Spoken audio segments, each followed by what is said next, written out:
Hola a todos, soy el pastor Rubio de la iglesia Real Life en español. Esta tarde regresamos una vez más a seguir con la serie de la primera carta del apóstol Pablo a Timoteo. Este estudio que hemos llamado Asuntos de la Iglesia. En particular porque creemos que la iglesia es importante, no solamente porque es la novia de Cristo, sino porque la iglesia es la esperanza de este mundo, cuando la iglesia es guiada, obviamente, por el Espíritu Santo. Hemos llamado, como dije, esta serie Asuntos de la Iglesia, y creemos que es importante para cada uno de nosotros entender cómo esto afecta nuestras vidas y las vidas de nuestra comunidad. Esta carta, obviamente, algunos la han categorizado como una carta hacia los pastores solamente. Y quizás sobre eso muchos dirán, bueno, ¿por qué estamos hablando entonces a la congregación acerca de este tema, de esta carta? Es parte de nuestras convicciones de que cada uno de nosotros que hemos nacido de nuevo somos líderes. Somos líderes en alguna capacidad u otra, dentro de la iglesia o fuera de la iglesia. Usted es un líder. Y creo que Jesucristo incluso ha llamado a personas a que sean no solamente seguidores, pero que sean ministros de su evangelio. Así que creemos, es nuestra convicción, de que cada persona nacida de nuevo es llamada a ser un ministro. Obviamente que tenemos ministros pagados, ministros que tienen un salario, que es como yo, pero en realidad cada persona que es nacida de nuevo es un ministro delante del Señor. Así que Jesús realmente no llamó voluntarios, Él llamó personas para que fueran parte de este ministerio, a cada creyente en Jesucristo. Entonces, en esta tarde, parte de las instrucciones que Dios, a través de Pablo, da a Timoteo, es que Timoteo tiene que ir a la iglesia de Éfeso a arreglar un problema donde esa iglesia está infestada de falsas doctrinas. Entonces Timoteo es encomendado le encomiendan esta tarea difícil a ir a arreglar estos problemas que están pasando de falsas doctrinas dentro de la iglesia. Entonces, Pablo le da algunos consejos a Timoteo y dice que debe de ser un hombre humilde en sus instrucciones, debe de tratar esto con humildad, debe de tratar esto con amor, debe de tratarlo con una conciencia transparente, pero que tampoco había lugar para rendirse o para darse por vencido, porque obviamente las cuestiones iban a ser muy serias, muy difíciles de tratar, y no había lugar para darse por vencido o por rendirse. Así es que la tarea es inmensa que Timoteo tiene en la iglesia de Éfeso. Y ahí es donde nos hemos quedado del capítulo 1, que es lo que hemos cubierto de este libro, que obviamente se va a extender probablemente al resto del año con algunos pausas entre medio para incluir otras series de enseñanza o de predicaciones ahí. Así que esta tarde vamos a contestar esas 3 preguntas que tiene el esquema de este estudio, de estas predicaciones, que es ¿qué dice la Biblia? ¿Qué significa y cómo puedo ponerlo por obra en mi vida? Son esos 3 aspectos que tratamos de incluir en esta serie. Así que esta tarde vamos a leer lo que dice el pasaje. Hoy comenzamos el capítulo 2. el versículo del 1 al versículo 8 solamente. Capítulo 2, versículo 1 al versículo 8. Y hoy vamos a ver quizás un recordatorio que Pablo le está dando a Timoteo, pero que es un recordatorio para nosotros. Y quizás este recordatorio para algunos es fácil, para otros va a ser muy difícil, porque todos, quizás la gran mayoría, luchamos con este aspecto de lo cual vamos a hablar ahora. Así que leamos lo que dice el pasaje y luego veamos lo que significa. Dice Pablo, ante todo, exhorto pues a que se hagan ruegos y oraciones, peticiones y acciones de gracia por todos los hombres, por los reyes y por todos los que están en autoridad, a fin de que llevemos una vida tranquila y sosegada en la piedad y la dignidad. Versículo 3. Esto es bueno y agradable delante de Dios, pues nuestro Salvador, el cual quiere que todo hombre se salve y llegue al conocimiento de la verdad. Porque hay un solo Dios y también un solo mediador entre Dios y los hombres, Jesucristo, hombre, el cual se dio a sí mismo en rescate por todos. Testimonio ha dado a su debido tiempo. Para esto fui constituido predicador y apóstol. Digo la verdad, dice Pablo, no miento. Como maestro de los gentiles en la fe y en la verdad. Versículo 8. Por eso quiero que los hombres en todo lugar oren, levantando manos santas, sin ira y disensión. Esto es lo que dice el pasaje que ocupamos en el día de hoy. Quizás sería incorrecto seguir a tratar de entender este pasaje sin analizar primero la primera frase con la que comienza el apóstol su relato. Y es ante todo, la palabra ante todo. Todo lo que viene enfrente, dice Pablo, hay algo importante que se debe de hacer. Esto es prioridad.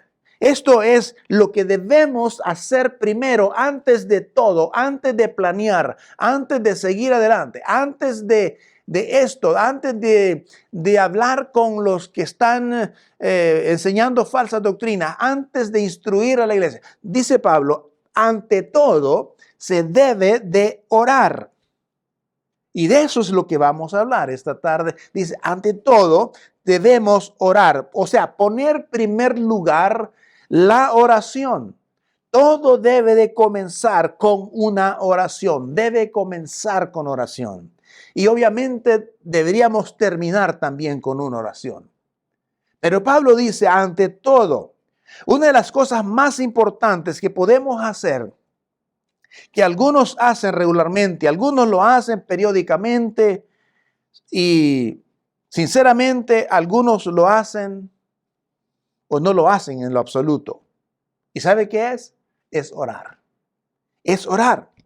Y orar por todas las personas, dice Pablo. Eso es lo que significa esto.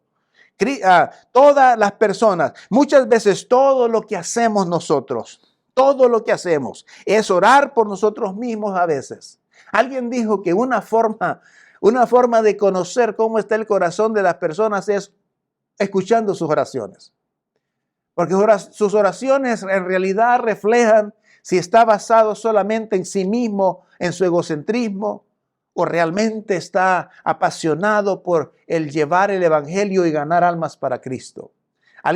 Entonces, el punto principal es que a veces algunos de nosotros oramos por nosotros mismos, otras personas oran por otras personas solamente y no oran por sí mismos, pero otros no oran ni por sí mismos ni por otras personas. Entonces eso ya es un problema serio.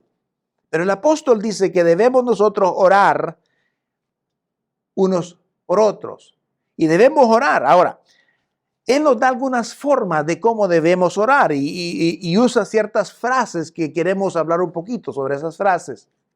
La primera frase que usa la palabra súplica. Dice que debemos suplicar, que puede traducirse como peticiones también. Debemos suplicar, debemos pedir, suplicar, pedir a alguien obviamente superior. En este caso es Dios. Y podríamos llamarlo súplica o incluso apelación. Vamos a Él, vamos a suplicar en nombre el nombre de alguien. Aquí en este caso Pablo está diciendo que debemos suplicar por todas las personas que están en autoridad, por todos los seres humanos. Cuando habla de la palabra hombre, está hablando del género humano. Por todos los seres humanos debemos nosotros de hablar. Entonces, es una palabra que se usa para describir una necesidad o una carencia que tengo, o es una súplica delante de Dios. La segunda palabra que usa es la palabra oración, que realmente significa una conversación con Dios. Dice, hágase oraciones por las personas, por todas las personas. Y ahí se incluye también usted. Por lo tanto, dice también que tiene esto una connotación de que estás preocupado no solamente por ti, pero también por otras personas. Puede decir también que mis oraciones, puedo pedir por fuerza, puedo pedir por sabiduría, puedo pedir por lo que yo quiera. Esto representa lo que habla de las oraciones. Y luego dice que se hagan peticiones. Algunos de ustedes pueden tener palabras o intercesión, lo que le llamamos intercesión. Podemos interceder por otras personas. Podemos pedir a Dios por otras personas. Obviamente que tiene que hacerse la voluntad de Dios. A veces creo que no entendemos nosotros en nuestra totalidad de que cuando nosotros tenemos esta petición, esta oración, nos estamos acercando, escúcheme bien, a una conversación, o estamos teniendo una conversación con el Rey de Reyes y Señor de Señores, con el Creador del universo. A veces creo que olvidamos esa parte de la oración y la tomamos tan a la ligera, sin darnos cuenta de que mi oración realmente estoy hablando con aquel que es el creador del cielo y de la tierra. Y ahí llevo mis peticiones. Y luego sigue diciendo, la cuarta palabra que usa ahí es con acción de gracias. Ahora, esto debería ser en realidad el espíritu de la oración. De darle gracias a Dios. Gracias a Dios porque Él va a contestar tu petición. Darle gracias a Dios porque tienes el privilegio de hablarle. Tienes el privilegio de ir. Tienes el privilegio de tener acceso al Padre. Y ese acceso no es por tus buenas obras, ni es porque tú seas un gigante en la oración. Ese acceso directo es porque Cristo murió en la cruz del Calvario y Él abrió ese acceso para cada creyente. Algunos han hablado de que realmente cuando habla que tenemos un solo Dios, un solo mediador, bueno, el mediador es Cristo, Él fue el que abrió ese acceso al Padre. Y debe de haber esa gratitud, dar acciones de gracia a Dios por lo que Él es. Ahora, una de las cosas interesantes que suceden, y quizás nos preguntaríamos, ¿por qué nosotros a veces tenemos problemas para orar o batallamos con la oración? Y dije en principio que creo que todos nosotros tenemos problemas para tener un hábito, una disciplina de oración. A veces cuando escucho de personajes como a Dwight Moody que oraba hasta 6, 7 horas en la mañana, me pregunto, ¿por qué a veces en el tiempo de hoy no tenemos estas disciplinas tan arraigadas, siendo tan importante esto? Y hay unas cosas interesantes en esto. Fíjese bien, ¿alguna vez se ha preguntado por qué mi vida de oración es tan difícil? Quizás hay unas cosas interesantes en esta. Quizás hay 6 razones por las cuales nuestra vida de oración es complicada o es difícil. Una de esas probablemente es el egocentrismo. Porque si estamos nosotros basados en nuestro propio yo, en mi propio ser, solamente en mí, muy difícil voy a orar por los demás. Santiago dice que muchas veces buscamos nuestros propios intereses antes de los intereses de los demás. Y eso se llama egocentrismo. A veces eso puede ser una causa por la cual tenemos una vida de oración muy complicada y difícil de hacerla. La otra puede ser un pecado oculto. Un pecado oculto. Un pecado que, bueno, Dios sabe cuál es ese pecado, pero no lo has confesado quizás públicamente o a alguien. No has dado cuenta de eso. Y sigue guardando ese pecado. Y es muy probable que ese pecado sea lo que está estorbando en la oración. Entonces, ¿por qué estorba entonces? ¿Qué son estas cosas que estorban? Pueden ser los ídolos. Puede ser la idolatría. Y usted dice, bueno, el cristianismo, el evangélico, no tenemos idolatría. Bueno, déjeme quizás estar en desacuerdo con eso. Porque nosotros sí sabemos que el pueblo de Israel y a veces criticamos a las iglesias que tienen ídolos y toda esa cuestión, pero a veces es necesario ser transparentes y honestos con nosotros mismos, porque ahora hay una idolatría más contemporánea en el día de hoy. Y porque idolatría es todo lo que ocupa el lugar de Dios, es un ídolo. Y a veces ahora en día nuestro trabajo es nuestro ídolo, nuestro placer, nuestras vacaciones son nuestro ídolo. A veces hasta nuestra familia viene a convertirse en nuestro ídolo. Y todo lo que ocupa el lugar de Dios es un ídolo. Y eso puede ser algo que está estorbando para que las oraciones sean contestadas. Y también nos hacen difícil orar. Otro aspecto, otras razones quizás por las cuales nuestra vida de oración es muy difícil, es la falta de compasión. Usted y yo no podemos orar sin compasión, sin ser empáticos con la necesidad de los demás. Es imposible. Creo que la compasión es algo que va con la oración. Para yo orar por una persona que está en una necesidad, de interceder por esa persona, yo debo de estar orando por él. Debo de tener empatía por la necesidad o lo que esté pasando esa persona. Y eso se llama compasión. Quizás la número 5 sería la falta de perdón.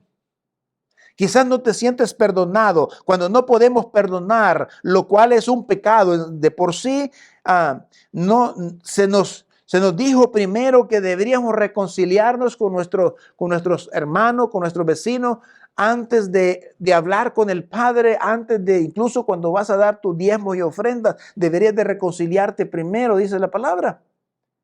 Entonces, si no estás dispuesto a perdonar, no te sientes perdonado tampoco, entonces no estás en el espíritu de la oración.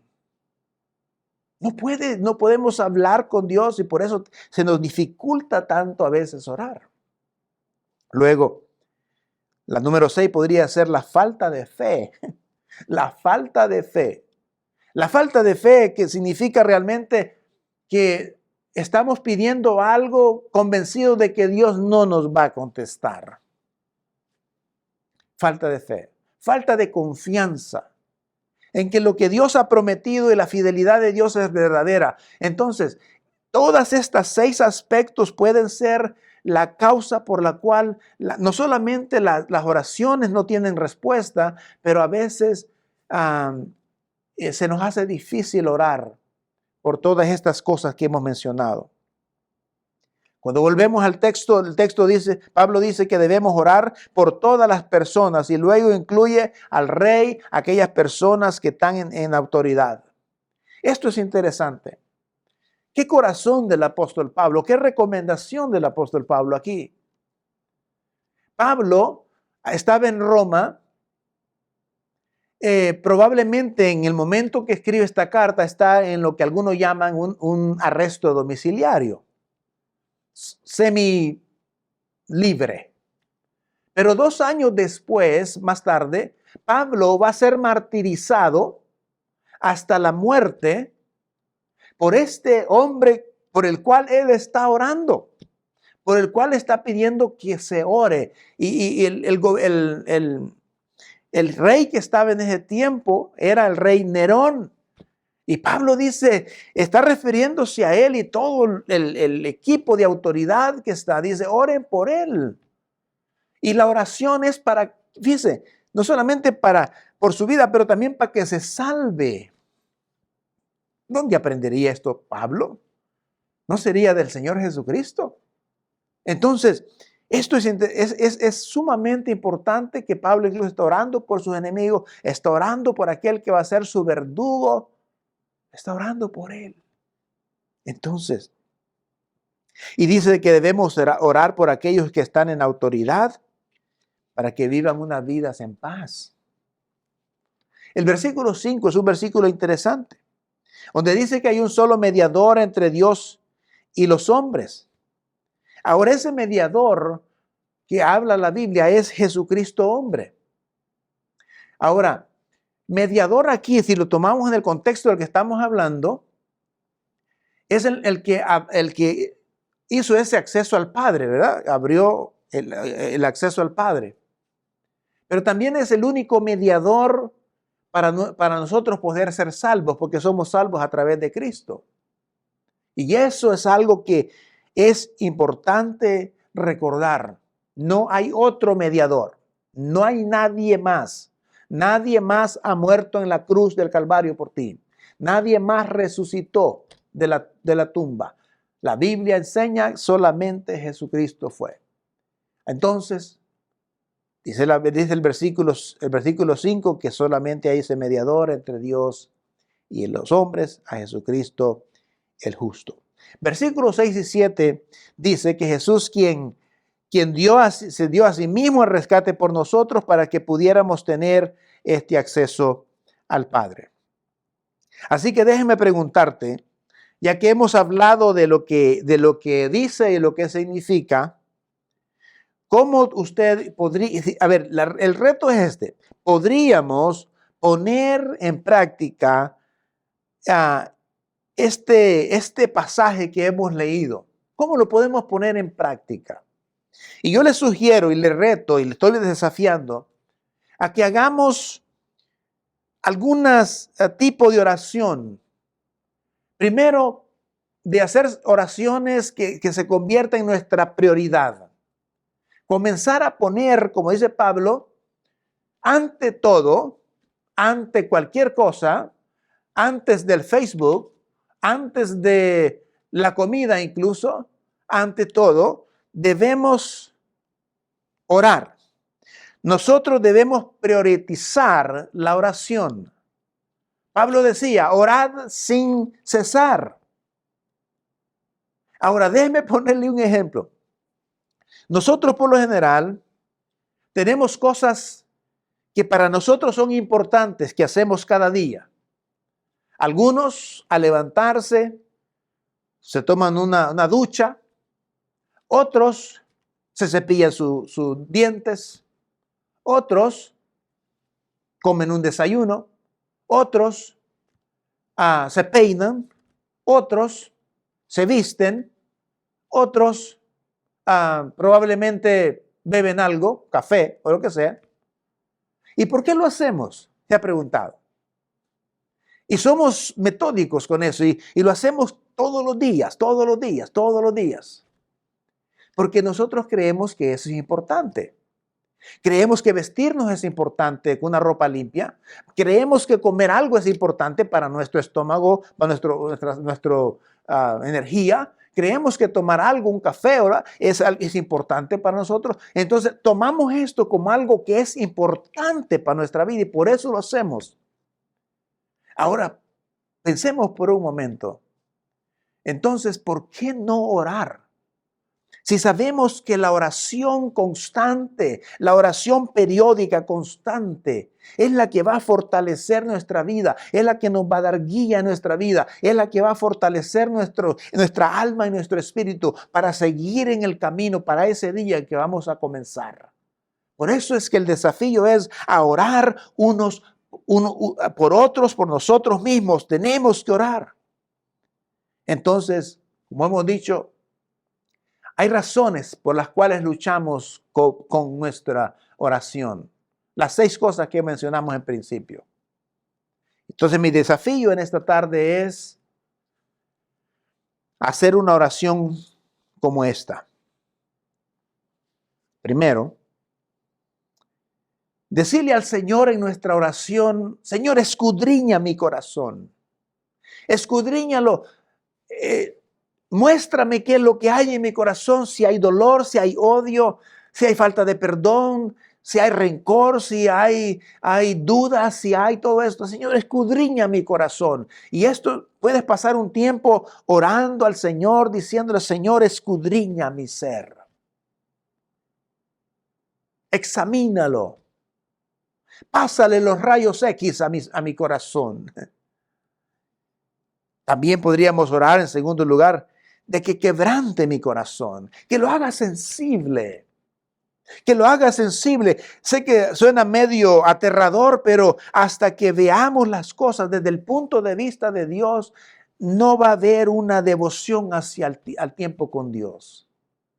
Es importante, necesitamos que Dios nos rompa el corazón por muchas cosas, que Él quebrante nuestro corazón, que lo haga sensible. Tercero, oración que diga: ensancha estírame, yo quiero crecer, quiero avanzar, quiero ser mejor padre, quiero ser mejor esposo, quiero ser mejor hijo, quiero ser mejor cristiano. Señor, ensánchame, estírame con tu poder. Buscaré siempre estar. No buscaré el estar cómodo, porque obviamente que ese es el problema de la mayoría, ¿no? Que a veces queremos tener una vida cómoda y etcétera, etcétera. Pero si estudiamos, por ejemplo, la gente del Antiguo Testamento, a los personajes de la Biblia, lo menos que a estas personas les importaba era la comodidad. Era más o menos, la idea era estar orando por eso. Quizás podíamos orar también: Señor, guíame, guíame. ¿Cuántos de nosotros no necesitamos esto? Y pedirle al Señor, suplicándole al Señor que Él nos guíe como iglesia, como papá, como mamá, como hijo, como hermano, como vecino. Señor, guíame en mi empleo, en mi escuela. Esta área es grande, amplia. Y podemos pedirle al Señor: Señor, guíame. Estoy dispuesto a escucharte. Estoy dispuesto a seguir. Ayúdame a seguir tu liderazgo. Guíame en el camino. Una quinta forma de orar sería: Señor, úsame. Así como lo hizo Isaías, ¿verdad? Capítulo 6. Donde él dice: Señor, heme aquí. Señor, aquí estoy, listo, úsame. Mire, Dios quiere usarlo a usted. Ya sea que usted en su debilidad, Dios quiere usarlo en su debilidad. Dios quiere usarlo en la forma maravillosa para su honra y para su gloria, para que usted pueda llevar el evangelio de la paz y del amor a otras personas, para que usted pueda alcanzar a personas, para que usted pueda llevar esa luz a otras personas. Dios quiere usarte aún aquí en la misma iglesia, en los diferentes ministerios que tienen como propósito ayudar y bendecir a la gente y ayudarle a crecer y avanzar y a mover la gente de aquí allá. Ahí es donde usted puede entrar y decirle: Señor, úsame. Y yo estoy seguro que Él quiere usarte. Él quiere usarlo en el lugar que usted esté, en su trabajo, con su familia, en la escuela, en cualquier lugar que usted esté. Ahí tiene usted poder de influencia, porque usted es un hijo de Dios. Dígale al Señor: úsame. Y la última, quizás que otra forma de orar sería: lléname. Lléname de tu presencia, lléname de tu Espíritu Santo, lléname de tu gracia, lléname de tu poder para poder avanzar y poder hacer todo lo que tú quieres que yo sea. Si esta pudiera ser nuestra oración, oh hermanos, algo cambiaría en nuestra vida, algo tendría un cambio extraordinario en todo nuestro ser, en nuestra familia, en nuestra iglesia, en tu trabajo, en tu educación, en tu escuela, en todo. Habría un cambio extraordinario.